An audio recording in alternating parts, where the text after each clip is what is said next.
Welcome to Not So Quiet on the Western Front, the podcast where we lift the lid, bust the myths, and explore the incredible history of the First World War. I'm Dan Hill, a military historian and battlefield guide specialising in the history of the war on the Western Front. And I'm Dr. Spencer Jones, author and senior lecturer in war studies at the University of Wolverhampton. In this episode, we'll be discussing the Third Battle of Ypres, better known as Passchendaele, exploring how this infamous battle unfolded and why it remains so controversial to this very day. Hello, Dan. It's great to have you on the podcast again, where we're going to be discussing what might be said to be perhaps the most controversial British and, by extension, British Empire battle of the First World War. And, of course, that's Third Ypres, or more commonly known as Passchendaele. I know you, just as I have, been on this ground many times, and I think of all the battles that the British fought on the Western Front, when we go to Ypres and when we explore this battle, the whole area is still absolutely pregnant with this kind of feel of sacrifice. Memorials on every corner, the Messines Gate, of course, is a centerpiece of Ypres. And of all the tours that I've been on, I find that the members of the tour tend to have the strongest emotional reaction actually around the Messines Gate. So I think it's fair to say this is a battle that still casts a very long shadow. Yeah, hi Spence. I mean, hugely, I'm in total agreement with you when it comes to the Battle of Passchendaele, and I think by extension the Ypres salient in general. You know, it's just got something special about it, whether it's the town centre, whether it's being out on the old front lines, which are largely speaking in the same places for a fairly significant period of time. Really only 1918 that they shift significantly. But as a result of that, you've got these kind of layers of history which have been plastered over one another. And that's what I love about the Ypres salient in particular. You stand on the same field, you could talk about a battle that was fought there in 1914, 1915, again in 1917, without moving. It's a remarkable place, and the town of Ypres has always been something of a mecca, really, for British and Commonwealth, particularly Canadian and Australians coming over to the Ypres salient. It's a really regular thing, and this battle, I think, really is the crowning piece, probably for the wrong reasons when it comes to the Ypres salient. One of the things I find interesting, though, we've perhaps rather easily, perhaps too easily, called this the Battle of Passchendaele that we're covering today. And this has been a source of contention for quite a few years. I know some purists will say it's the Third Battle of Ypres, and of course they'd technically be right. Yes, they would. And the very name, Third Battle of Ypres, just gives weight to what you've just said about the fact that around the Ypres salient you can stand on a piece of ground and tell the story of multiple battles, each taking place in a different year, which I think it's a really powerful way of saying the front line in this area just doesn't move much until 1918. And in fact, depending on how you calculate it, there's at least 3 battles of Ypres. There might be as many as 5 if you actually count the 2 battles in 1918. And so we have this idea that this is an area of the front that doesn't move. It doesn't move very much. Now, you might say, well, that's an indication of the futility and the stupidity of fighting in this area. But I'd actually rephrase that, or I'd invite you to think about that differently and say it's actually an indication of how important this area is and how ferociously it's been fought over, beginning in 1914, continuing to 15, unusual lull in 1916. In fact, 1916 is the only year of the war where there's no major battle at Ypres, and it's actually largely because the Germans choose to attack at Verdun. Their other option was to attack at Ypres in 1916, and then, of course, we come to the third battle in 1917. So this is a strategically pivotal area, and that's why we have so many battles fought in this region. And it's why it's such a rewarding battle to study, such a rewarding battlefield to walk, I think. Yeah, I agree with you entirely. And just going on, I think, to really understand the ground in the first place and understand what the Ypres salient is, because I'm sure there'll be many people listening to this who know exactly what the Ypres salient is. And maybe others thinking, perhaps that's not quite so clear. And when I'm on the battlefield, there's always one thing that I like to do, and it's maybe a little bit simplistic, but I think it can serve, hopefully over podcast as well, as a way of understanding what the ground is like. And try and think of it this way. So imagine Ypres being a pond kind of surface, fairly flat. In fact, the Flanders plain is very flat. And if you were to take a pebble and drop that in the center of a pond, you would get a series of ripples radiating out away from the center. In that sense, you can call the center Ypres, the town of Ypres.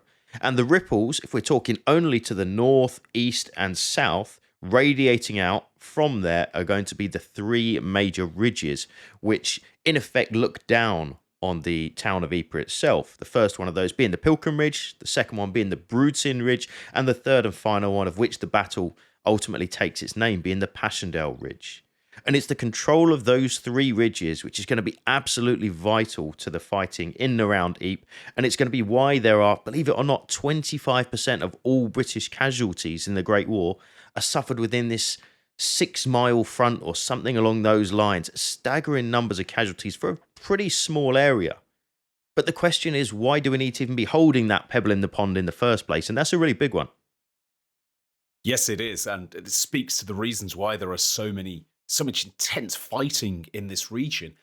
Ypres is sometimes said to be largely a symbolic city, and it certainly carries a symbolic element because it's one of the few major urban areas that Belgium retains after the German invasion in 1914. But it's also strategically extremely important. When we think about it, I'm going to steal your brilliant metaphor about the pebble in the water here, Dan, and turn it into a different way. When we think about where Ypres sits in northern Belgium and where one can go to from Ypres, I like to draw the comparison of a wagon wheel with Ypres in the centre and spokes running off it to all the major important ports that run along both the Belgian coast and the French coast. So that includes ports that perhaps are more familiar from the Second World War, Dunkirk, Calais and Boulogne. And so control of Ypres gives whoever has it access to good roads that lead to all these important strategic ports. And so it has this great strategic value. And in fact, the reason the First Battle of Ypres is fought is the Germans in 1914 in October are trying to break through the last remnants of Belgian resistance with the idea of advancing onto the Channel ports of Dunkirk, Calais and Boulogne. And British, Indian, French and Belgian troops fight tooth and nail to stop them at the First Battle of Ypres. By 1917, though, the other options for Ypres are available because those wagon spokes radiating from Ypres also lead to German-occupied ports in Belgium. And from those German-occupied ports, they can operate coastal-class U-boats and they can operate destroyers and torpedo boats that are a threat to British shipping too. So if you go in the opposite direction on the spokes, you start coming to places like Ostend and Zeebrugge, which are very much of interest to the Allies to liberate. So whoever controls Ypres and can expand out from it is in a very strong position to attack in either direction. But to actually do that, they have to control those ridges, don't they, Dan? They do. So the ridges control Ypres. Ypres controls either the ports to the west or the ports to the north, which are in German hands. So the stakes are high on both sides. We should just maybe reiterate right here, though, just how high those stakes are from a British point of view. Because, as you know, all of the supplies and resources and manpower is all coming from the UK. And it means it's all got this weak point it's got across, which is the English Channel. The reason Britain's had a huge navy for hundreds of years. It's the reason we pride ourselves on our navy. It's also potentially an enormous weak spot. So the Germans know if they can cut those supply lines, either in the sea itself or perhaps just in between the town of Ypres and the coast, they can sever the British ability not only to fight, but just to operate in and around Northwest Europe full stop. So if that area is not held, and Ypres is also the cork in the bottle to a certain extent, then, you know, the ramifications for losing control of those coastal ports, they're enormous, almost unfathomable from a point of view of the Western Front. Yes, they are. This is the one area of the Western Front, certainly from a British perspective and possibly even from an Allied perspective, although we might be pushing that a little too far. But certainly it's the only area of the front for the British where a relatively short advance, it's only about 7 miles, a little bit over 7 miles from Ypres to the last ridges, to Passchendaele. An advance of 7 miles could possibly have dramatic strategic results. The British are able to capture those ridges, then they overlook the Germans, and there's no defensive positions the Germans can easily occupy once they're pushed off those ridges. They may have to fall back quite a long way. But the opposite is also true. If the Germans capture Ypres, if they drive through Ypres and they push the British beyond that, then once the British are pushed beyond some canals that are in that region, it's actually quite difficult to defend. There are some elements of high ground that become important in 1918, but otherwise there's a real risk that the next stop is going to be the Channel ports. And so in this very condensed area, you only need a relatively short advance to have major strategic successes and implications. And the British cannot afford to lose the Channel ports. They can't afford to have them threatened. And by 1917, when Third Ypres is taking place, the Germans really don't want to lose their ports along the Belgian coast because, of course, they're undertaking the second great unrestricted submarine campaign. They've staked almost everything on this strategically. They need their submarine bases, their naval bases to be operating at peak capacity to attack Allied shipping. They can't afford to lose their Channel ports either. So the stakes are really high. And I contrast this a lot with the battle we discussed on the previous episode, which is the Somme, where, as we noted, even if the Allies break through on the Somme, there's not really anything incredibly important behind the Somme. But that's absolutely not the case at Ypres. No, you've got, of course, those far distant and probably, let's be reasonable, unattainable objectives of chewing up and capturing those German U-boat ports. That's I don't know how you feel about it, Spence. I'm not sure that was ever going to happen, even in the very best of scenarios. But there is also the town of today known as Roeselare. It's Roulers at the time, and it's a big, important German hub, really feeding German forces in that part of Belgium and northern France. And if Roulers gets taken, particularly the rail hub as well, that's going to cause some major issues to a German army who, let's face it, Spence, by 1917 are really starting to struggle on the manpower and resource side of things. Yes, they are. In fact, there's pretty grim economic predictions from Germany in 1917. In some ways, the only reason Germany has not had a bigger economic problem at the end of 16 is they've overrun Romania. Romania's cropped up occasionally in our chats, and Romania enters the war disastrously in the autumn of 1916, gets overrun almost immediately by the Germans and the Austro-Hungarians, and that allows the Central Powers to take the Romanian wheat harvest. It's crucial, and it gives it access to Romanian oil, despite the very best efforts of British agents to sabotage those oil wells. And that props up the German economy through most of 1917, in fact. But on the home front, things are getting really difficult. The daily calorie ration in Germany falls to 1,300 calories a day around about mid-1917. Now, you can live on 1,300 calories a day. You might end up tightening your belt a little bit. But what we have to remember is this is not 1,300 good calories. Because of foodstuff shortages, things like meat, eggs, dairy products, very, very short supply. Germans are using ersatz bread, so they're filling out bread with any kind of substitute, in some cases sawdust. So it's filling, but it's not nutritious. It's a bit like having a diet, 1,300 calories, you eat 3 Mars bars every day. You might enjoy it for a little bit, but you're going to start having physical effects. So the German army is permanently hungry from mid-1917 onwards. Its rations are higher than civilian rations, but the quality of the food isn't much better either. They're still eating a lot of ersatz bread. Meat is pretty stringy and rare. So it's tough already for the Germans. And if they were to lose that logistics hub beyond the ridges at Ypres, then that is disastrous. It's going to unhinge the entire logistic network in occupied Belgium. So stakes are extremely high. Yeah, and just as you were talking about that, I was thinking, and if you haven't figured out by now, listeners, we do love a metaphor on here from time to time.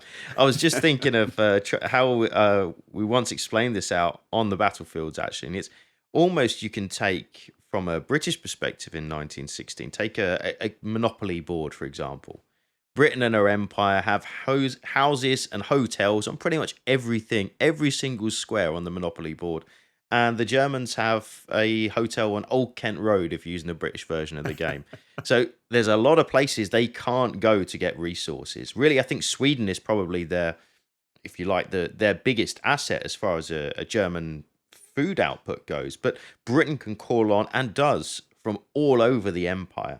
And this is going to have a real effect on the ground, actually. And just on a very simple basis, if you talk about feeding an ever-expanding army, giving them the energy and the ability to get forward and launch, let's face it, difficult assaults over very difficult ground. And that, in effect, is going to bring us to middle of 1917, because the Brits have picked up the mantle and they are going to be on the offensive. That's not really something the Germans can do. They certainly can't sustain at this point in the war. No, they can't. And in fact, I'm sure we'll talk about this in a future episode, but in the winter of 1916, German command sits down, Navy and Army, and essentially says, how can we win this war? Because 1916, which we covered in the previous episode, whatever the human cost to the Allies, it has ripped the initiative out of the German hands. they're on the back foot, they're fighting defensively, but they can't fight defensively indefinitely. They're just going to be ground down economically, militarily. They need something to turn the tide. And so there's this vast meeting at Pless Castle in Germany where they say, well, what's the policy for the new year? And the army's pretty blunt and says, we cannot win the war in 1917.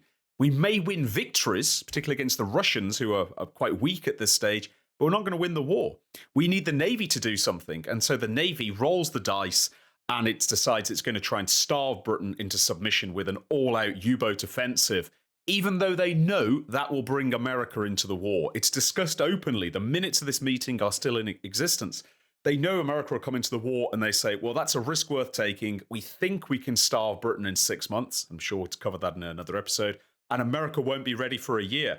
But the fact they're willing to roll the dice and take that gamble, I think shows how desperate the German strategic position has become as a result of the fighting of 1916. It's willing to gamble everything on what in some ways, though it's not an untried weapon in the submarine, it's a very novel weapon. Bear in mind the first attacks on shipping from submarines only occur at the start of the First World War. And they're willing to bet everything on that. This nation that's famed for its army's holding, of course, huge fronts across Europe. It has to rely on submarines instead. And that's an indication of how desperate things are becoming in the long term for the Germans. That's right. And these little things have been mounting up. And actually, we can see, I think, at least some examples of how that type of thinking plays out on the Western Front. Because we do see that with a pretty big move, actually, in early 1917 on the German point of view. But surprisingly, it's a retrograde one. They're going backwards. Yes, this is true. So it's as a result of the casualties they've suffered in 1916, and especially the battering they've taken at the Battle of the Somme. If you listen to our previous episode, you remember us discussing at the end of September, Germany is really getting hammered on the Somme. It's largely the weather that saves Germany from a more significant defeat there. And at the start of 1917, the German army essentially sits down and says, we cannot take another Somme battle like that. We're not going to be drawn into this battlefront again. And so they make a decision to fall back to these carefully prepared defenses.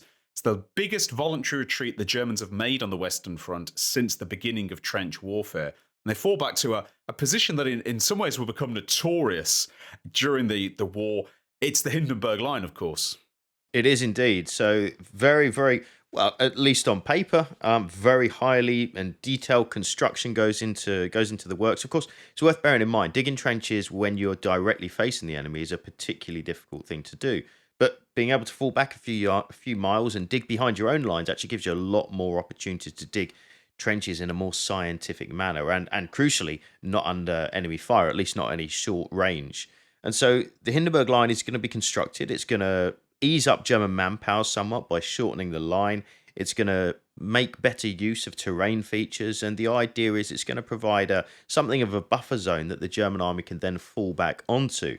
At the same time, of course, they're well aware that the Allies are going to be making big pushes in that year. And in the spring, when, if you like, the campaigning season, there really is a campaigning season in the First World War, to my mind at least. When that kicks off, we're going to start with some big actions. The first of which is going to be, I think, in some ways, one of the more tragic battles of many tragic battles in the Great War, because the ultimate reason for the battle, which the Brits today will call Arras, and the subsidiary battle to that, the assault on Vimy Ridge, both of which are going to be in their own way a diversionary attack. They're a diversion for an attack which goes horrifically badly. That's true. And this is the French assault along the line of the River Aisne. And a little bit of background to this. So we mentioned in the last episode that by the end of 1916, the Allies are quite happy with what they've done in a military sense. But politically, the leaders in both Britain and France are appalled by the human cost, the economic cost. They don't see much success as a result of the Battle of the Somme. And there's political changes in Britain and France. It brings David Lloyd George to power in Britain. And it leads to a change in France in that the commander of the French armies, Joseph Joffre, has been in charge since 1914. He's a hero of France. He's replaced with this young upstart called Robert Nivelle, who's a hero of Verdun. He's got talent as a junior commander. I think he's a very good brigadier, a very good divisional commander. But unfortunately, he's got an enormous ego, and his ego is far greater than his talent. And he's got this dangerous combination of an enormous ego, a lot of charisma, tells a convincing story. And he tells the French leadership that he's got a special way that's going to win the First World War. He's going to break open the Western Front in 48 hours, he promises. And the British and French armies will, in his words, reap a harvest of glory. And this is music to British and French politicians' ears. After all the horrors on the Somme in 1916, here comes this very superficially convincing officer. He is a hero of Verdun. He's got the secret. He's going to attack. He's going to tear open the German front using a new combination of French tanks that are coming into action for the first time, specialist artillery bombardments, elite assault infantry. It's going to be a war-winning offensive. The problem is it isn't. It's, in fact, a disaster in many respects because the Germans are well aware it's coming. Nivelle's chosen one of the toughest nuts on the Western Front to crack, the Chemin des Dames, the heights above the River Aisne. Germans are well prepared for him, and he stoked the fires of anticipation so bright and so hot that anything other than a decisive victory is going to feel very painful. The Battle of the Aisne is a real bloodbath for the French. One of the tragedies of it is, by French standards, it's not necessarily a complete failure. It captures some useful ground, but it takes heavy casualties, and crucially, it's not this breakthrough in 48 hours. And the spasm that follows within the French army is unprecedented because the French army, which has been bloodied and battered and mauled really from 1914 onwards, it's suddenly had all its hopes raised by Nivelle. It's not worked, and the result is, well, it's what some historians call a mutiny. It is indeed, and I mean it's a pretty. If we're talking about football analogies now, going back to the idea, Nivelle certainly talks a great game. You could argue there's a pretty serious own goal scored at the end of this because, of course, the French army, in inverted commas, mutinies. Now, this is something that no doubt we'll go into a bit more detail in the future. It's not a mutiny in the sense that people walk away from the trenches, go home and say, I'm not going to get involved anymore. Rather, it's more of a refusal to advance. And this is something different. So, and this quite often actually, Spencer, is one of those things that I think are totally incorrectly leveled at French military in the 20th century at any point, really. And that's to say that there's no spirit to fight. There absolutely is spirit to fight. There's spirit to fight in 1914, there is in 1915, and there is in 1917 as well. The failures, and there are plenty of them, are almost exclusively at the top. And the French army, en masse, not every unit, but a good chunk of them, in effect, refuse to advance. We'll man our lines, we'll defend against attacks, we'll hold the Western Front, but do not ask us to make any more offensive actions of this kind. And as you say, the ripples that go through the French army at this time are nothing short of enormous. And that once again brings the burden, if you like, in terms of offensive spirit at least, to fall squarely on British shoulders, or British and Commonwealth shoulders, for the latter part of 1917. Yes, it does. Essentially, the French army is no longer fit for offensive operations, and we will cover this in the future, I'm sure, in more detail, but they're prepared to fight, defend their positions, hold the line, and if the Germans had attacked them, I'm sure they'd have fought very hard, but they're not prepared to be involved in any more offensives. They've had their fill of them. They've suffered so many casualties. They're not going to do it anymore. They're going to wait. Wait for the Americans, wait for the development of more tanks, and only then will they be ready for action. And on top of this is the problems that are occurring on the Eastern Front too, because in Russia's had a very bloody war up until this stage too, suffered enormous casualties through 15, 16, and 14, of course. And in the spring of 1917, the Tsar abdicates. And that is a crushing blow to the Russian Imperial Army, because it's difficult for us to really imagine this now because it's a different world, but the Russian army in 1917 owed enormous loyalty to the Tsar. It was the Tsar's army more so than it was the Russian nation's army.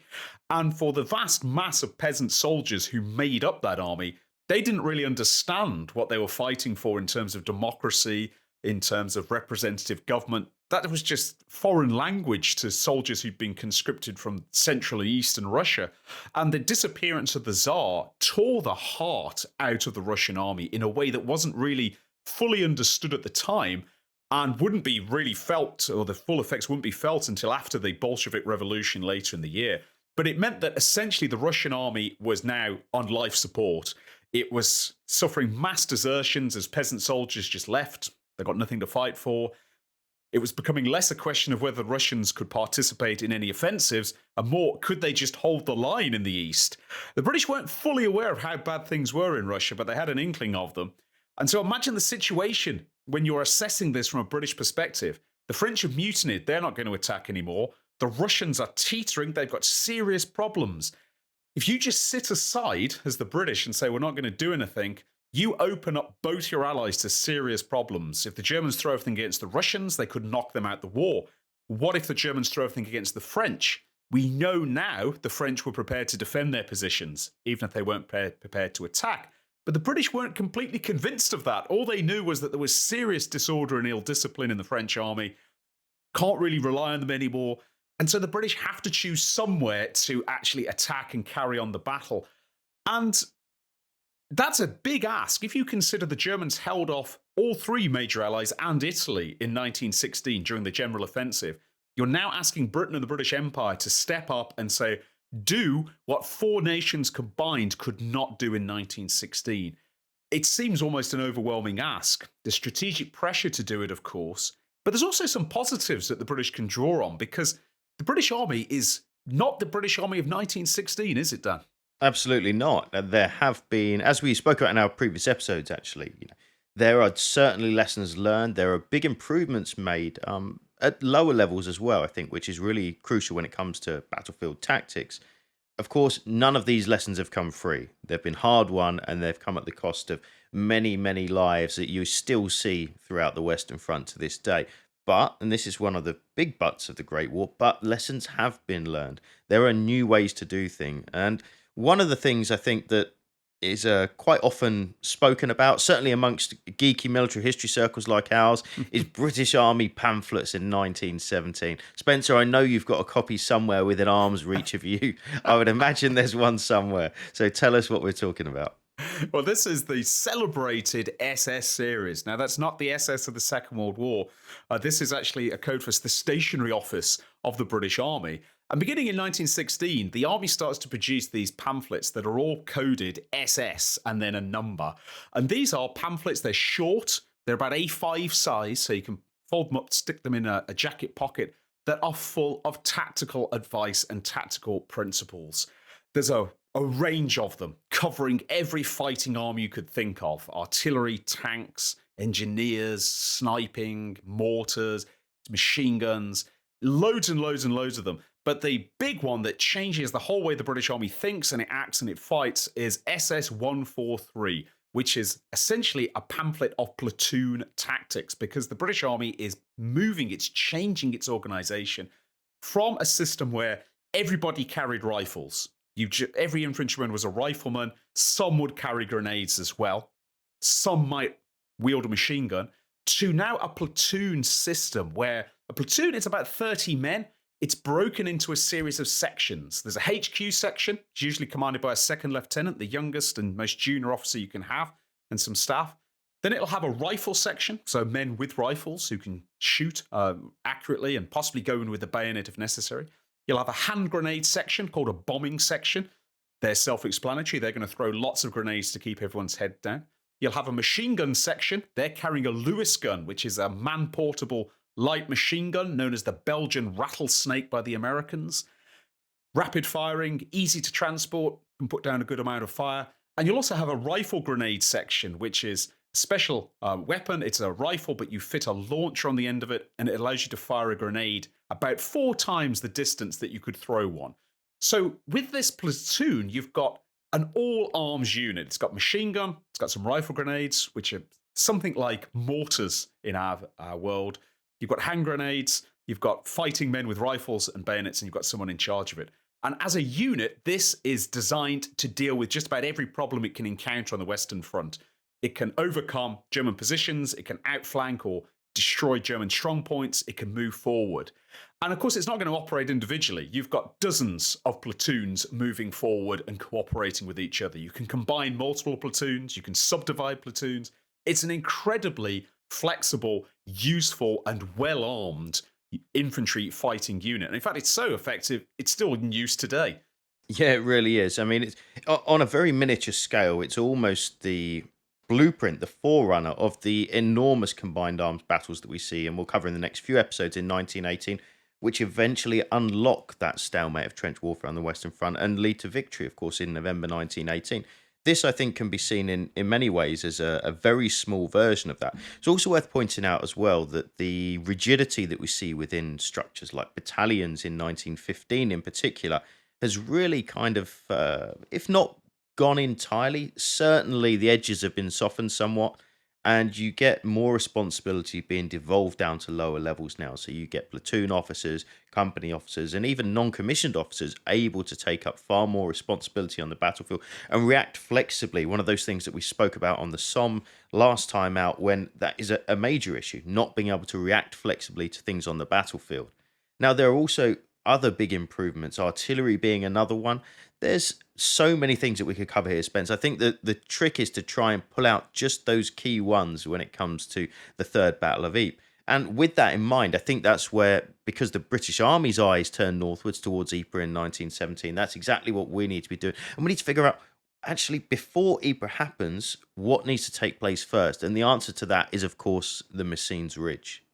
Yes, it is. So, to bring the story up, the French mutiny, the British carry on the assault at Arras, which starts so promisingly, but then becomes a typical sort of meat grinder, bloodbath. It actually has the highest daily casualty rate of any major battle on the Western Front for the British. But then after that, with the Battle of Arras closed down, British eyes move north. They want, if they're going to fight the Germans on their own, they want to attack the Germans where they can do the most damage, which is Ypres. But you made a great point, Dan, about Messines Ridge, because Messines Ridge it's like a thorn in the side of the British. The Germans actually captured Messines Ridge in 1914. It lies a little bit to the south of Ypres. But because of its position, because of its high ground, any offensive that the British are launching out of Ypres, the Germans are going to sit on their southern flank at Messines Ridge. They're going to see into the British flank. They're going to see into the British logistics areas, and they can fire into them in what is called enfilade, firing from the flank. And that's incredibly dangerous in the First World War. We mentioned this in the 1915 episode.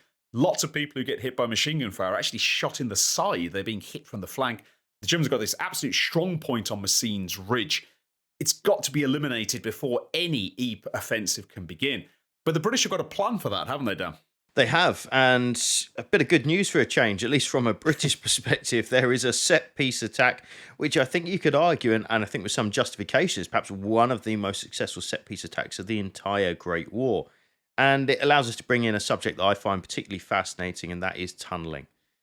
So what we need to, in fact, what we should probably go back a couple of steps here, Spence, for anybody that's not been to the Ypres salient. We've used the word ridge about 5 times so far.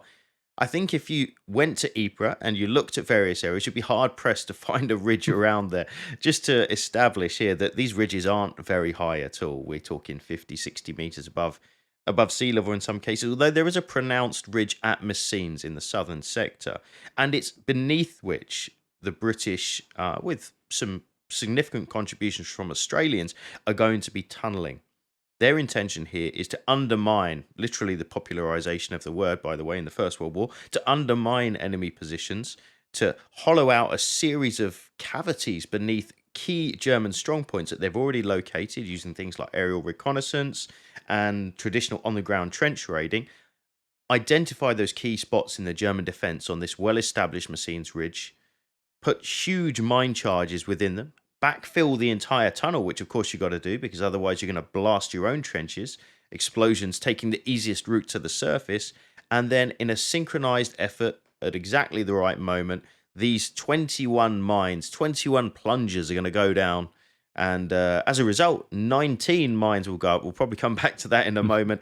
And in effect, blow the top off the Messines Ridge. The shock effect is incredible, as well as the pre-planning, the artillery bombardments that have now improved to such an important level, tank involvement. The Messines Ridge is stormed and captured in a very short period of time with relatively few losses. I don't know how you feel about it, Spence. One of the most successful set-piece battles of the war? I would agree with this. I think this is a masterpiece of planning, preparation, innovation in some ways, because though there's been mining in the First World War, there's been mining in wars going back to antiquity.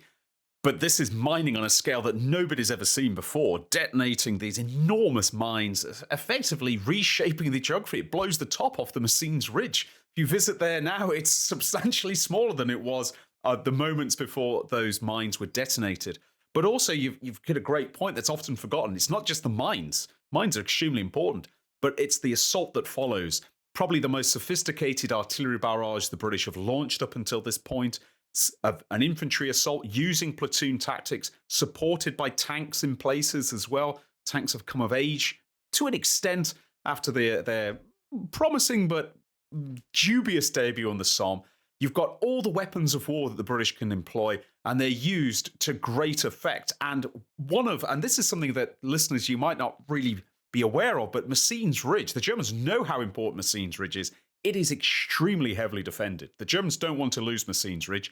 They know as long as they hold it, there's not really going to be an Ypres offensive. It's a necessary precursor for the British to capture this, and the Germans think it's going to take the British a very long time to do that. In fact, it's captured in about a week. And consider the Battle of the Somme, where you've got first day objectives of the 1st of July. They're still not captured by mid-November. Compare and contrast how far the army has come in just a year.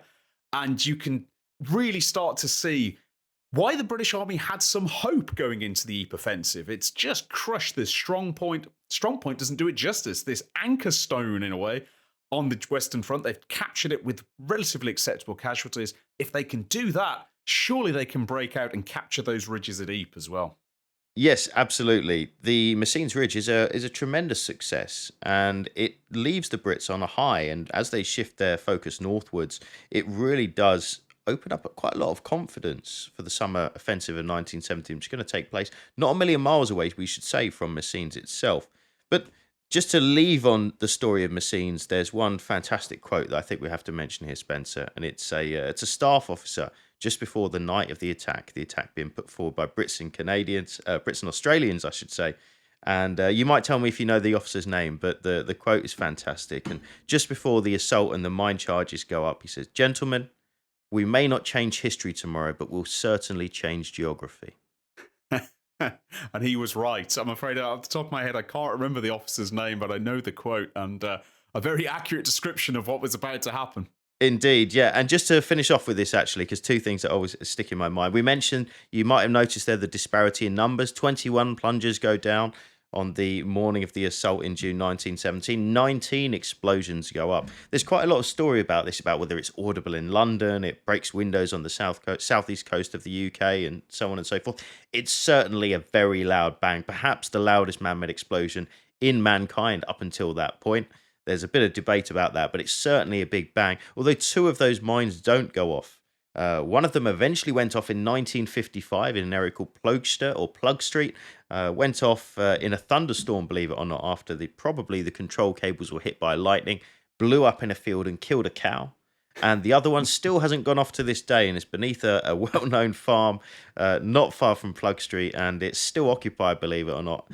Let alone the fact there's a £60,000 mine charge directly underneath the farm. But such is the bravery of the Flanders farmers these days. Now, we, of course, now have to turn north, much like the British Army did, and focus in on the Passchendaele offensive. We do. And just to close on those brave Belgian farmers, I have to say, if I was living in that farm with all those tons of explosive underneath me, whenever a storm cloud came over, I would be exiting at speed, I think. But that's why I'm not a stoic Flanders farmer. But going back to Flanders fields and heading a bit north, so the British capture Messines Ridge. That's a necessary precursor. It secures the southern flank. And in fact, the success of capturing Messines Ridge is used by the British Army, who want to launch this offensive, as proof. We can do this. Look how comparatively easily we captured Messines Ridge. If we can capture the three ridges outside Ypres, we're going to reap huge strategic results. And it's about a 7-mile advance. Doesn't sound that far, but of course in the grim geographies of the First World War, that's further than the British got on the Somme, for example. But given what's happened at the opening of Arras, what's happened at Messines, the British High Command actually feels quite confident it can do this. As we said, British politicians aren't quite so confident. They're worrying about manpower. They're worrying about the fact the British are going to be fighting the Germans on their own, essentially. The French aren't going to be able to offer much support. There is French support at Third Ypres, but there's not going to be a French offensive elsewhere, and that the Russians are falling to pieces. But the British military overcomes these doubts, and Douglas Haig, Commander-in-Chief of the British Army, of course, he's really, really optimistic. He's always optimistic. He's what I've described as a compound optimist in the past, but he's especially optimistic on the eve of the Third Battle of Ypres. But while he's optimistic and he's planning for a major assault, he's envisaging not just capturing the Ypres ridges, but going beyond them, capturing the ports, and then liberating Belgium and actually ending on the German border. And there's some really wild elements of his overall plan, including an amphibious landing that's meant to take place on the coast of Belgium as the army breaks out of Ypres. It doesn't have a name at the time. We know it now as Operation Hush, although that was never used at the time. So it's a really ambitious plan. He's really confident. But of course, the Germans are not a passive observer in this game. They've just seen Messines Ridge go down. They're quite horrified by how easily the British have captured that. And that causes them to redouble their efforts and alter their tactics to protect the high ground at Ypres. And it's going to lead to the creation en masse of one of the most recognizable structures we see on the Western Front, Dan. Absolutely. And one of those recognizable structures you see to this very day on the Western Front, because, of course, pillboxes are going to come into their own in a very big way. In fact, it's worth just highlighting here how big a change it is from traditional trench warfare a la 1915 and 1916 as to what we see eventually when the Third Ypres offensive is going to kick off on the 31st of July. In effect, the Germans are fighting in a completely different way. In many senses, you could say trench warfare, and I don't know whether we're overstepping the line here, Spencer, really comes to an end in its kind of formal way by 1917. And that's not something that's often recognised. But in effect, Germans are going to now look for more of a strong point, defence, in-depth position. It's going to be the same thing that Allies are going to fail to do the following March when they try to repeat the same process. But what we need to, and we spoke about this a couple of episodes ago, we need to understand the general concept here. We said it before, 3 things certain in life: death, taxes, and German counterattacks. And everything in this new defensive system is set up for the counterattack. In effect, what we're looking at is a couple of lines lightly held to break up the Allied advance, followed by a well-timed, determined, and pretty vicious counterattack to recapture the ground and churn up the enemy's offensive forces. Yes, it is. And the primary architect of this is a very important German officer called Fritz von Loschberg. And he will actually lend his name to this system, the Loschberg system, as the British call it. And Loschberg's a fascinating character. He always seems to get caught upon when there's a massive crisis somewhere in the German army. And he becomes Chief of Staff of the Sixth Army in April 1917. And he's really unimpressed by the German defensive methods they're using. He's been arguing that the Germans need to abandon linear trench lines. Really, he starts doing this at the Battle of the Somme, and he bangs the drum for it throughout 1916. He says, if we hold the trenches, the British just pound those trenches into oblivion, and all our troops are stuck in them. What he wants is a much more flexible defensive system. He argues that the way it should be is what he calls a checkerboard. So if you think about a checkerboard, black and white squares everywhere, with these squares represent strong points and interlocking defences. And these strong points and interlocking defences aren't necessarily designed to stop the British dead. That's what a trench was designed to do. Hold that trench at all costs, the British can't get over it. The checkerboard system says, well, okay, the British are now so heavily armed and so organised, they're going to get into our defences. It's almost inevitable. What we want to do is break them up and disperse them and make their lives as difficult as possible, cause them to lose cohesion. Something you mentioned in the Somme episode, Dan, about the importance of cohesion, making sure people are on your flanks. Well, with all that checkerboard of defences, these pillboxes, strong points, machine gun nests, they break up the attack. One platoon has to stop and try and deal with it. The next platoon moves on. That gets hit in the flank, gets cut off. Think about it. It's very, very difficult to move through this system and maintain cohesion. And that's only part one. The second part you've mentioned before, something we keep referring to, in life, there's death, taxes, and German counterattacks. And the key element of the Loschberg system is once the British attack has been broken up by these bunkers, pillboxes, and so forth, the British are at a state of exhaustion and they're disorganised, then specialist counterattack units are going to come sweeping out and they're going to hit the British when they're at their weakest, they're most dispersed. The counterattackers will link up again with the defenders who are holding out in their strong points and their bunkers, drive the British back, inflict lots and lots of casualties on them, and completely stymie the attack. And this is something the British have not seen before. This is quite new and it's quite novel. And it's going to have a serious effect on the British battle in 1917. It is, and in a slightly tragic way as well. I think a very tragic way in some sense is one of the problems with assaulting into the Losberg system when you're not aware of it is at first things look like they're going really well. Because, of course, you've got through the German first line, you've got through the German second line in many cases, thinking, wow, our artillery bombardment's pushing ahead well, our troops are able to make good headway, as they do once that over-the-top attack starts, just shortly before 4 a.m. on the 31st of July 1917. German front line is taken very easily in many places, particularly in the northern part of the Ypres salient. Second line is taken without too much trouble. The reason being that a lot of those troops have been moved backwards away from those positions in favour of reinforcing positions further back. Now, pillboxes that we've heard about, yes, there are certainly some, in fact, many that are fought with a machine gun in them in a kind of traditional way, firing into the flanks of enemy positions. But many of them as well, they're simply there just to allow the troops in the line at that time to take some cover and allow the enemy artillery, which inevitably is coming, to roll over the top of them before they re-emerge into those positions and continue to engage the enemy and take up the fight.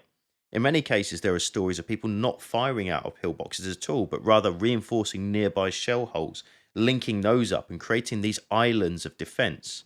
It's a little bit, as you were describing it there, Spence, in my mind, it's a little bit like Ney sending his cavalry over the top of Mont Saint-Jean, the Battle of Waterloo, and you can just see these cavalry units just floating around and being hit from fire from multiple sides as they weave their way through these British cavalry squares.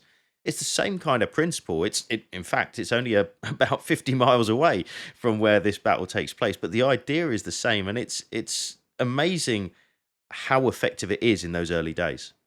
It is. It takes the British by surprise. They know the Germans are building defences, but pillboxes and those fixed defences are difficult to identify from the air, which the British are using for most of their reconnaissance. The Germans go to great efforts to conceal them, and they don't fully understand how the Germans are going to use them. They think they're going to use them as part of a trench system, a little bit like they used strong points during the Battle of the Somme. But of course, now the Germans are defending this checkerboard system. And you made a great point a moment ago, Dan, about in some cases, they don't even occupy the bunkers. They actually leave the bunkers and they get into what is called the crater fields, these areas that are just full of shell holes, looks like the surface of the moon. And they'll fight from within the shell holes, which is unexpected. All the British artillery is concentrated on the pillbox. The attackers are often fixated on the pillbox. That's the obvious target. And then all of a sudden, what's this? German machine gun in a shell hole 500 yards to your right suddenly opens up and takes you in the flank. And not only is that really difficult to deal with as an infantryman, it's very difficult to deal with as an artilleryman too. British artillery has got very good at fixing on German positions and smashing them into oblivion. You recall, listeners, if you listen to the Somme episode, there's this huge bombardment on the German position. It's a bit dispersed and the Germans are sheltering underground. Don't really take many casualties. That's not the case with British bombardments in 1917. Now they're much more destructive. British ammunition is better. The fuses are much better. There's many more guns of a heavier caliber. They're very good at finding, fixing, and destroying German positions. But when you've got Germans in a crater field and they're hiding actually in the shell holes, they're keeping their head down in this ruined wasteland, where do you direct your fire? There's no obvious target. And so the British sweep across this area with their artillery, rolling barrages, which is a close cousin of a creeping barrage where the infantry will be close behind it. But your chances of actually getting a shell into a shell crater where there's German sheltering is actually pretty low. And the Germans, although it's pretty grueling when these barrages pass over them, they don't take too many casualties from these. They're able to hide out, they're able to keep their heads down, and it's only when the British infantry start to appear that they attack. And so it's a really effective, by the standards of 1917, defence system, and it's going to prove an incredibly tough nut to crack. Indeed, and in the opening days, actually, of Third Ypres, particularly around the Pilkem Ridge, there is fairly significant ground taken, those first and second lines, that in essence, I think, are sacrificial from a German point of view to some extent, in favour of supporting areas, particularly the Langemark line and the areas which have been really heavily defended. The result of which, of course, is that the Allies have to attack. They have to launch their rolling, creeping barrages over no man's land to try and destroy and devastate these German positions. And when they get blunted, when they finally hit those strong resistance points and get driven back out at their most vulnerable moments, What happens next? Well, all of a sudden you've got to launch another creeping barrage and another infantry assault, except this time you're doing it over exactly the same field. And surprise, surprise, it gets a hell of a lot harder to cross a field that's had 5 or 6 creeping barrages go across it. This is a real big problem. Combine that with the super high water table in Belgium, the Belgian blue clay, and of course, we can now bring in the word Passchendaele and the most synonymous thing with that battle, which is, of course, mud. Isn't it just? And mud is as a close cousin to war. It's amazing to me when you look at the great paintings stretching right back into antiquity, portrayals of war, Trajan's column, right up to the great war art of the 19th century. It's nearly always sunny in these paintings. It's nearly always beautiful days and green fields. In reality, mud is always nearby where there's armies on the move.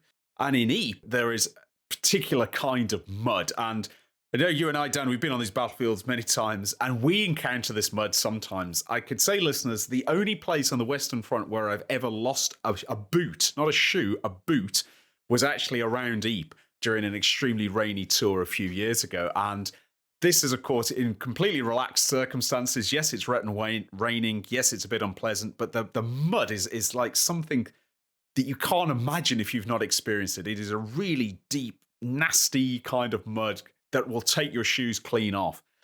And that's just when it's standard autumn rains. One of the tragedies for the British at Third Ypres is they begin their offensive at the end of July, and on the same day the offensive begins, it begins to rain. And it doesn't stop raining. It rains and it rains and it rains all through August. Now, it's sometimes said that, well, the British should have known this. There's often heavy rains in Flanders in late summer. Well, the British did know this, actually. They'd studied meteorological reports prior to the battle, and that said, well, usually late summer, early autumn, yes, it's a bit wet, but it's not this wet. This was unseasonably heavy rain.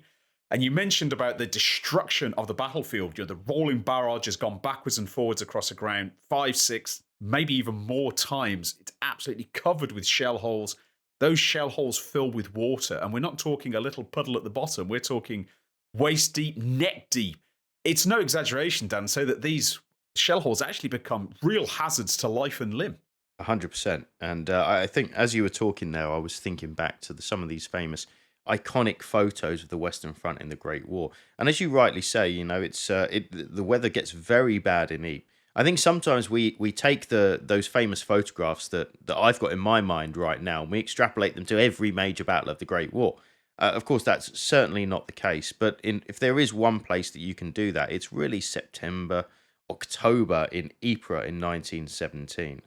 To just understand how difficult this is. I don't know whether this is apocryphal, but it was a story that I was told a little while back, and it was a officer, I think, who was bringing up, and it was about the time of the Bruton Ridge attack, so it'd be late September 1917, bringing up a fairly mundane message up to the front lines, and he's having to go through tracks that have been laid down, which have traversed parts of this battlefield, because simply that's the best way to get across this ground. If you fall into a shell hole in this blue clay, half a chance of not coming back out again, particularly if you're exhausted and weighed down with very heavy kit.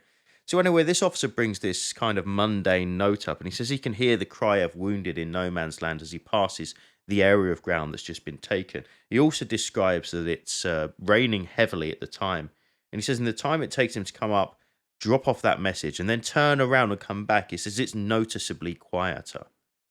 And ominously he follows this up by saying the reason became evident. The water had reached the top of the shell holes. That's incredibly powerful, and it sticks in my mind whenever I go to the Ypres salient today. And it's so difficult to reconcile that image that I think many of us will have in our minds right now with what you see on the ground. The reality, of course, is this battle just degenerates into just a horrific slogging match. And let's not forget, it rains on the Germans too. There's plenty of shell fire on the Germans too. It's no picnic for anybody in this area. But spare a thought for the infantry that have got to go over the top and try and assault a position. We spoke about it previously, the race to the parapet. Well, how are you going to race if you've got a couple of stone of mud clinging to either boot, you're wearing a heavy pack, and you're crawling in and out of flooded shell holes? There's no possibility of making any meaningful, speedy advance. You've got to rely on your artillery like your life depends upon it and hope that the enemy off their game that day. Yes, you do. And this is something that, of all the battles in the First World War, perhaps even all the battles I've read about full stop, I often get an emotional reaction reading about these battles, thinking about it, creating the image in my mind's eye. But there's a few images of Passchendaele, written images, that just capture something. One is a quote. It's from somebody, I believe it, if I remember serves me right, 16th Division, Irish Division. He's talking about a bombardment in August. You can see the bombardment falling on the German lines. He knows he's going to go over and attack. And he says that it's so wet, it's so muddy, it's so rain-slicked. He said that the front line looked like a storm at sea because so much water and mud was being thrown in the air. And he said that there was almost tidal waves of mud and water splashing over you, even in the British trenches, such as they were. Can you imagine that? It's unbelievable difficulties to advance in that. And there's also a quote about the mud itself. I mentioned I lost a boot. Managed to retrieve it, but I had a boot taken clean off my foot around Ypres a few years ago. There's a quote from a Royal Engineer officer in the Imperial War Museum Sound Archive called Brian Frayling. And he talks about the mud, and he said, just to quote this, he says, "It was a curious kind of sucking kind of mud. It drew at you, not like a quicksand, but like a real monster." And that, listeners, is absolutely true. It really does draw you down. And as you say, Dan, imagine trying to advance over this with your equipment, with your kit, with your guns, with your grenades. You're doing that. You're splashing through the mud. If you fall flat on your face, you're going to start sinking into that mud almost instantly. If you're wounded and you can't move, you're going to start sinking into that mud. There's a real danger of you drowning, as you've mentioned here. And in front of you, of course, there's Germans who are fighting from pillboxes, who are fighting from shell holes. Yes, it's very hard for them as well, but they have the advantage. They don't have to move in the same way that you do. And asking soldiers, as the British Army did time and time again, to make these assaults through the mud, through the water, into the teeth of German machine gun and artillery fire. Well, the British Army can take a lot. It's got high morale through nearly all of the First World War, high endurance. But by mid-August, even the British Army is starting to get exhausted with these offences. It just seems so futile to fight in this constant downpour. And in fact, there's actually a possibility the battle gets called off in August 1917. Certainly not out of the question. And as you were talking there, Spencer, I was just thinking about, there's the same argument that we can make about 1916 that we can certainly make about 1917 in terms of when's the right time to end the battle. The one thing that sticks in my mind from a if you like, a personal perspective, not my own, but from those guys on the ground, is that they make any progress at all in certain instances because the battle does go on and successes are made. That first ripple in the ponds, the Pilken Ridge is captured, and the Broodsim Ridge is approached and eventually captured. Worth pointing out here as well, fighting in ridges adds another dimension because the Germans almost inevitably are at the top of a hill on a ridge. So the British Army always feels like it's fighting uphill. It's one of those things that's regularly reported on by troops in the front line. But there's we're talking about why the battle might get called off. There's also a little bit of a no man's land from a strategic perspective as well here, because calling off the fight when you've only captured the first of those three ridges, or you're halfway to the second ridge, just isn't going to do it. No, it's not. And there's wider implications beyond just this battle. Bear in mind, the battle begins in August. German U-boats have been ravaging Allied shipping from February 17 onwards. Although the rate of sinkings of Allied shippings is starting to fall in the late part of the summer, it's still dangerously high. So you've got to keep fighting for the sake of the Navy in that respect. Maybe if you get through to those ports, you can help the Navy's war. You've got to keep fighting for the sake of your allies. French aren't going to be able to launch any major offensives. Russia's really falling to pieces by August 1917. It's clear it's probably not going to last till the end of the year. You've got to try and take some pressure off it as best you can. The Italians aren't going anywhere. They're attacking again into the Alps. They're not having any success. And if the British call off the offensive in the summer of 1917, that looks dangerously like the Allies have been defeated. French can't fight, can't attack. The Russians can barely hold on. And now the British have attacked and it's failed and they've called it off. The psychological damage of that is thought to be really dangerous. It'd be very encouraging for the Germans, very demoralizing for the Allies. And actually, in the background, something that we tend to forget is the Americans. And the Americans are not formally an ally of the Allies. They actually list themselves as an associated power, though they fight alongside them. And US President Woodrow Wilson is really keen to bring the war to an end. He's proposing all kinds of peace deals. The Germans are quite keen on, because it seems to be a way for them to get out of the difficult strategic situation they're in. And if the British call off the offensive in August 17, as well as being a disastrous blow to morale, it might encourage Wilson and the Germans to say, nobody can win this war, let's sit down and do a deal. And so there's a lot of strategic pressure weighing on the British there. But I have to say, I think the main driver for this is actually Douglas Haig. Described him before, compound optimist, always optimistic. He thinks, well, the army's suffering, the British army's suffering, the Germans are suffering too. We need to keep attacking. But his subordinate, who's actually leading this battle, Hubert Gough, one of Haig's favourite commanders, I'm sure we'll discuss him in future episodes, he actually says in mid-August, says, we can't do this, we've had it. And so Haig changes the bowler, to put it in a cricketing term, and he brings in one of the more highly respected commanders on the British Army on the Western Front. He does. He brings in our old friend from the Messines Ridge, General Plumer, who is going to be making his way up to the Ypres salient. He's going to be taking over. He's going to be picking up the mantle, hopefully carrying the ball a few yards further. And we don't really mean that many yards further. It's worth pointing out, by the time he comes into the battle, the Passchendaele Ridge is within range. Now, there's also, to my mind at least, another, if you like, a tactical perspective that we can look at this from. And that's with regards to what the experience of the BEF has been stuck down in that bowl-like Ypres salient for the previous two winters.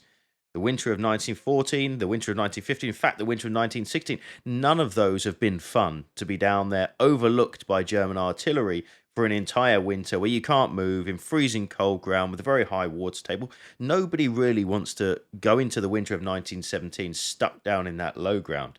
And there's another driver to say, okay, well, let's go on and push on and capture that third ridge, that Passchendaele Ridge.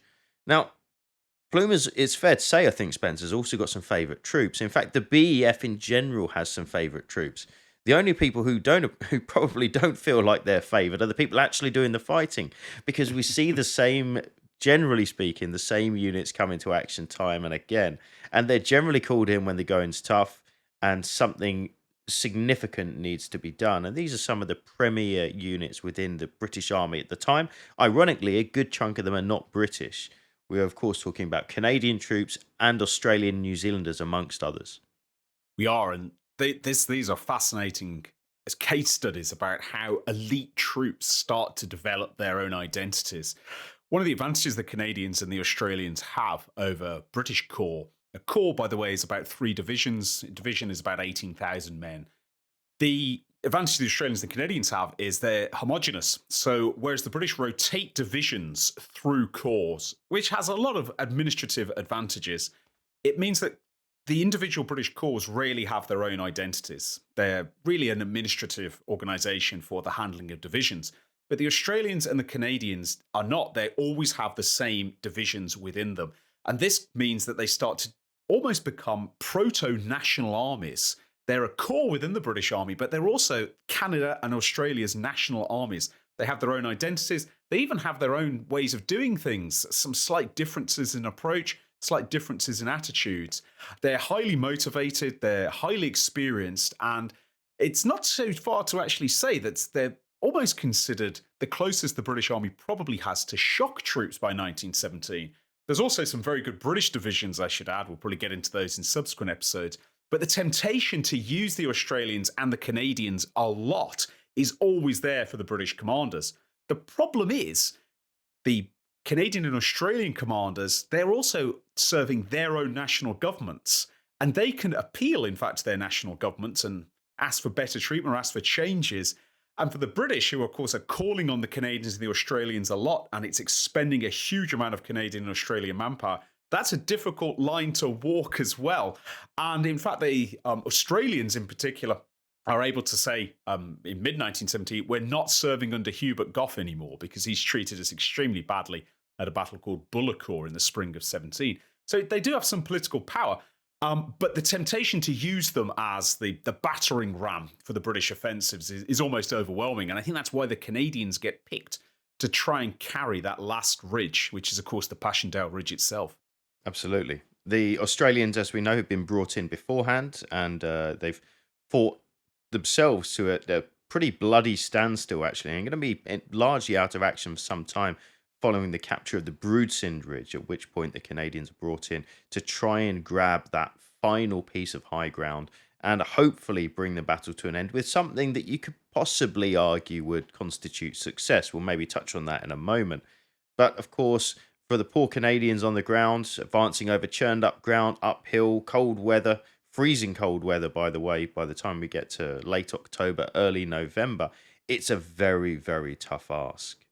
And I don't know, Spencer, whether you think that anybody with a Canadian uniform who found themselves in the Ypres salient in 1917 would have been considering themselves to be any kind of special shock troops, or that had any impact on their mindset at all. I think they'd much rather have not been there, and you can't blame them for it. In fact, on a, if you like, a more recent level, even looking at this story, and quite often we see this over on our main YouTube channel over at Battle Guide. One of the things that comes up quite regularly is that the British treatment, and in particularly High Command's treatment of Canadian and Australian troops, is horrific, throwing away lives because things like Passchendaele occur. The truth is, and I think you've touched on it just there, the reason the Canadians and the Australians are brought in because they're the guys who can get the job done. It's a self-fulfilling prophecy in a pretty horrific way. You know, these excellent troops are making their way up to the front line. They are taking huge casualties, but they're also probably the right people to be doing it. That's right. And something that strikes me about the First World War from both a British and a German perspective, actually, is that elite formations, especially divisional formations, and both sides have divisions that are considered elite. One of the striking things is the casualties these elite formations take because they're used again and again. And I'd love to actually get into this in a podcast in the future about what makes an elite division in the First World War. Is it a mindset? Is it tactics and training? Is it a combination of the two? But you're absolutely right that the reason certain divisions get used again and again and take huge casualties is they're considered the best for the job. And you're not going to send a weaker division or a lesser trained division against it. But that's no comfort whatsoever. As I think you made a great point there. If you're a Canadian in the October, November of 17, shivering in the mud, I don't think I'd be thinking of myself as elite at all. I'd be thinking, gosh, I hope this is over soon. But one point to actually make about the British offensive after Plumer takes over is the British start to change their methods as well, because we mentioned the Lossberg system and how that's really perfectly organized to break up the standard British attack. But the British have got a few tricks in their repertoire. And going back to a cricketing analogy, they've gone from bringing on a seamer coming in an enormous pace from the pavilion end to bringing on a slightly trickier spinner who's going to try and do something that takes the Germans by surprise and puts them in a bit of difficulty, because Plumer is a real proponent of a method we've mentioned before on the podcast, and that's bite and hold, which is a style of tactics that's almost perfectly designed to unhinge the Lossberg system. That's right. And we can just, by way of kind of re-understanding that, let's just go back and understand exactly what is meant by bite and hold. And I think for once in the Great War, actually, it's quite common sense. You bite and you hold. It's one of those things that actually we can understand. It's limited gains advances. It's holding on, digging in. This is particularly effective when you throw German counterattacks into the mix, because it's the one thing, of course, that we know that the Germans are planning to do. And one of the things that the British do, particularly at the start of the Third Battle of Ypres around the Pilkem Ridge, is advance until you hit the main German line. And it's only then at that point can you start digging in. So you keep going as far as you think you can get, then dig in. Well, guess what? The counterattack's on its way by then. So actually taking more bite-sized chunks, yes, it's absolutely grueling work. It means destroying the ground even more than you would do on a limited but fairly rapid advance. It's got its problems, but also certain places it can be very effective. And you could argue that the last capture, or the last point of the Passchendaele Ridge to be captured towards the end of the battle, I think could be argued as a real success for bite and hold. That's absolutely true. And bite and hold, it was the brainchild of Henry Rawlinson, who featured in the Somme episode. He coined the term, and it's got a lot going for it. It's very resource intensive. It's very slow. But for a battle like Passchendaele, where you can't go fast anyway because of the nature of the German defenses and the mud and the wet, it works. Plumer also has an advantage in the sense that the weather dries out in September, and it gives him a chance to really put this method into practice. And also, it catches the Germans by surprise. They're used to the British trying to push right through this system and then being hit by their counterattacks. But bite and hold catches the Germans out because the British make an advance and then they stop and invite that German counterattack. And as the German specialist counterattack units, who are highly trained and well equipped, they start emerging to counterattack. Instead of finding disorganized and disrupted British troops, instead they find British troops who are dug in, their Lewis guns are in place, and there's an enormous British artillery bombardment comes down as well and smashes the attackers before they really get very far.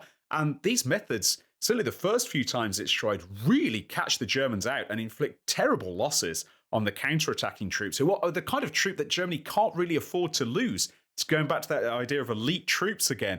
And Germany is losing some of its best men trying to hold on to these ridges. And in fact, in the latter stages of the battle, the Germans actually wonder, can we even hold on here? Because they don't seem to have an answer to bite and hold. British are just chewing their way through the position. There's serious consideration in the German high command about we abandon these ridges and we fall back to the next defensive position.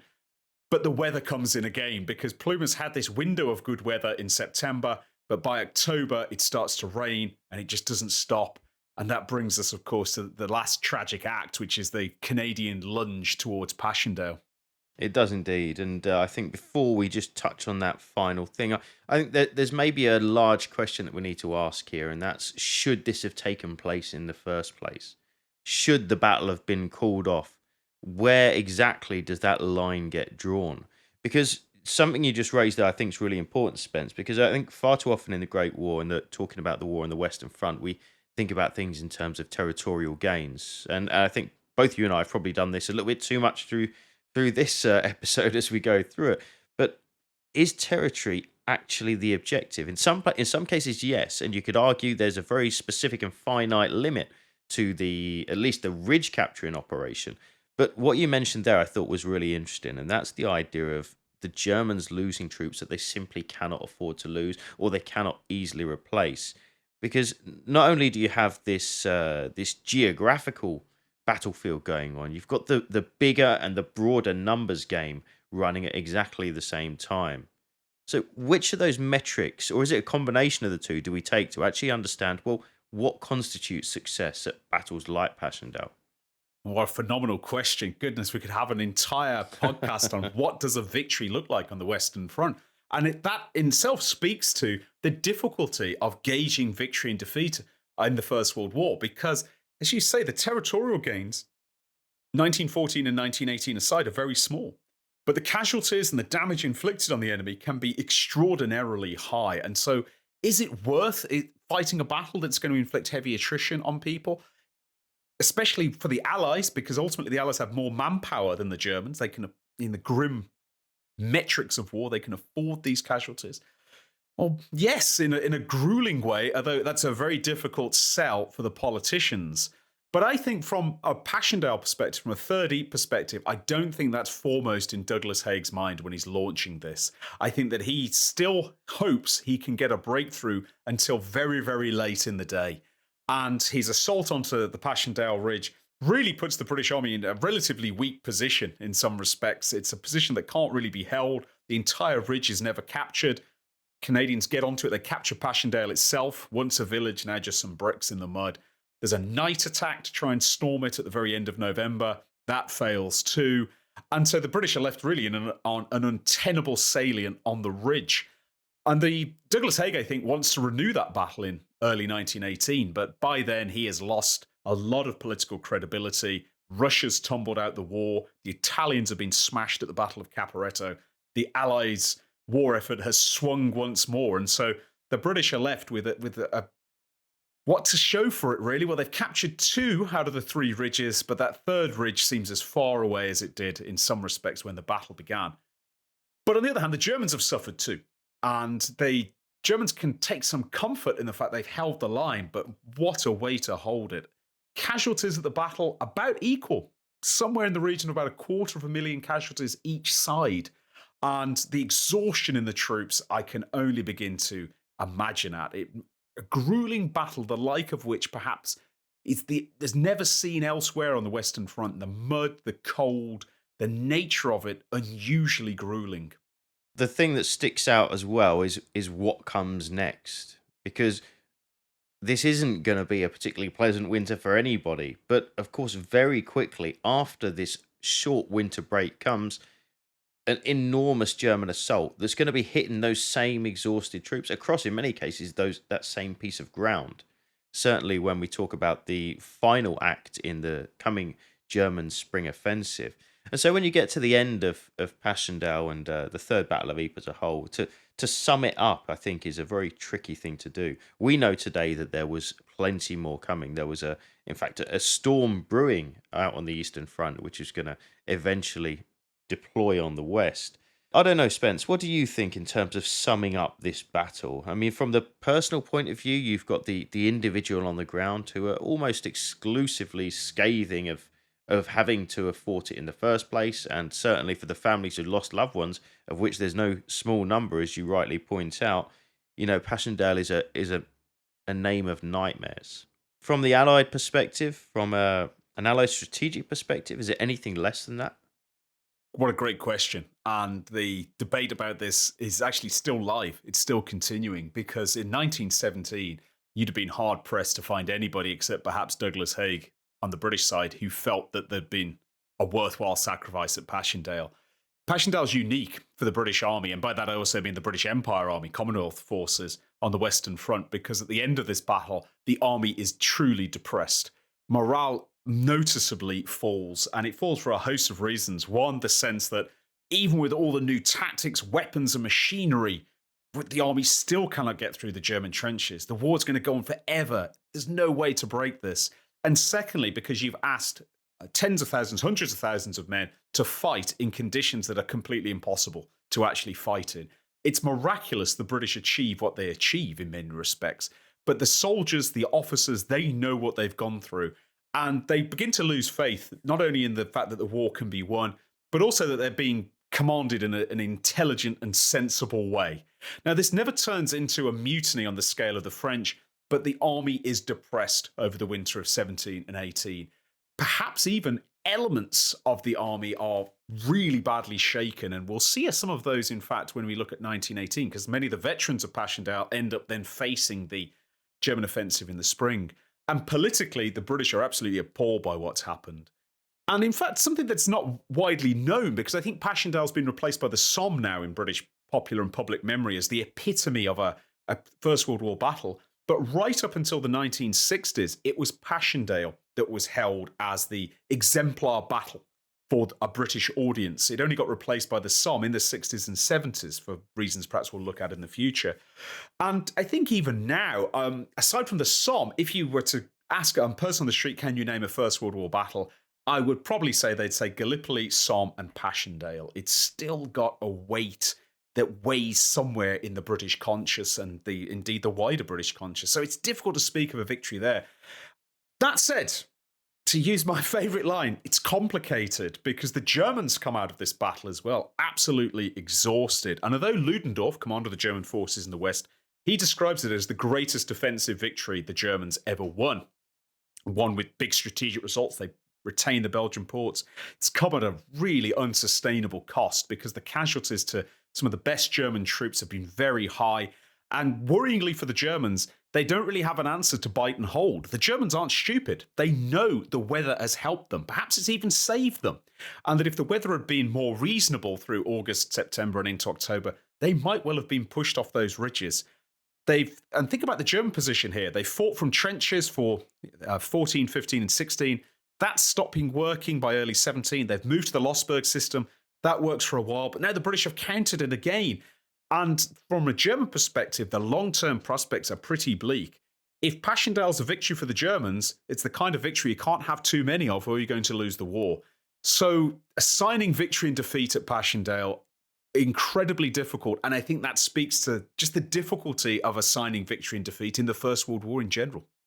That's a great summary, and I think that really rounds up that very well indeed. As you were talking there, and you mentioned the ongoing situation as we turn into 1918. I had in my mind this little timer just appear in the top right corner of my screen, which is very much going to be the case for the German army, because they're really gonna roll the dice in 1918. There is very much a clock ticking, because of course way off to the west, as we roll into 1918, you have huge numbers of US servicemen, the doughboys, making their way out to the Western Front. And then far off to the east, on the other side, you have an Eastern Front, which no longer has a huge requirement for millions of German soldiers. Those two things are going to come together on the Western Front, and they're going to set out for an incredible next episode, which is going to cover the famous Spring Offensive.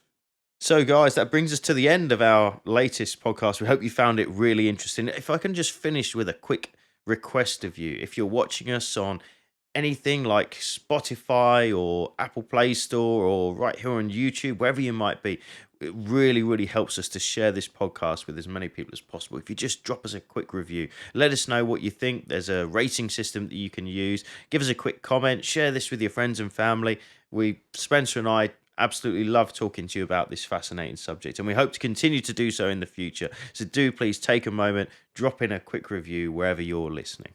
It's been another fascinating episode with you, Dan. I really enjoyed discussing this controversial, bloody and muddy battle at Ypres.